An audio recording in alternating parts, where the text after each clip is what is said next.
These are the materials that you will need. You can use some cereal or some cotton balls or some ripped up paper in order to act as cushioning, but this is a strictly optional material. You'll also need some tape. You can use masking tape or scotch tape or duct tape, really any kind of tape you have laying around your classroom.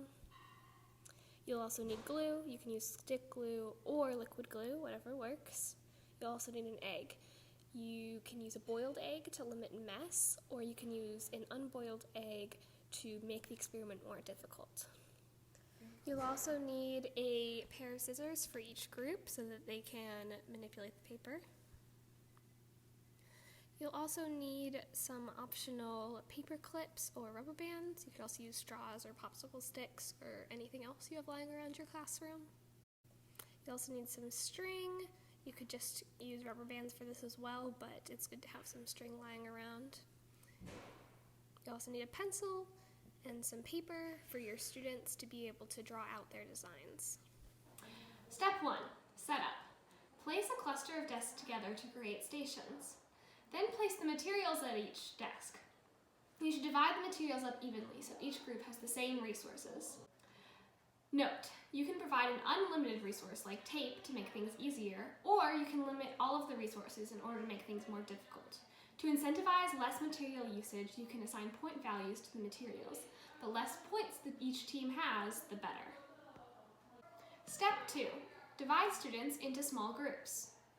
Step 3, tell the students that the goal is to create a structure that will help their egg survive a fall from a place in the classroom. This could be a table, a desk, or a railing in a hallway. Step 4, give them a time limit and let them get creative. Note, to limit overexcitement, let the students get to their groups first before you start the timer. Step 5, now it's time to test out the eggs. Let all of the eggs be dropped before you reveal the cracks on the eggs. This will help you to better compare the more effective and less effective methods the students came up with in the experiment. Note, you can provide an unlimited resource like tape to make things easier, or you can limit all of the resources in order to make things more difficult. To incentivize less material usage, you can assign point values to the materials. The less points that each team has, the better. So this is an example prototype of a parachute. We used this big piece of paper as the parachute. You can see the egg inside here. You can see the string and the other piece of paper acting as a support system.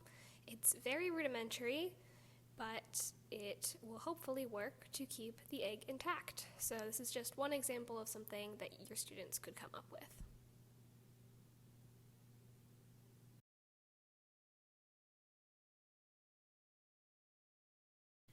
And look, the egg isn't cracked. And that's the end of this experimental procedure.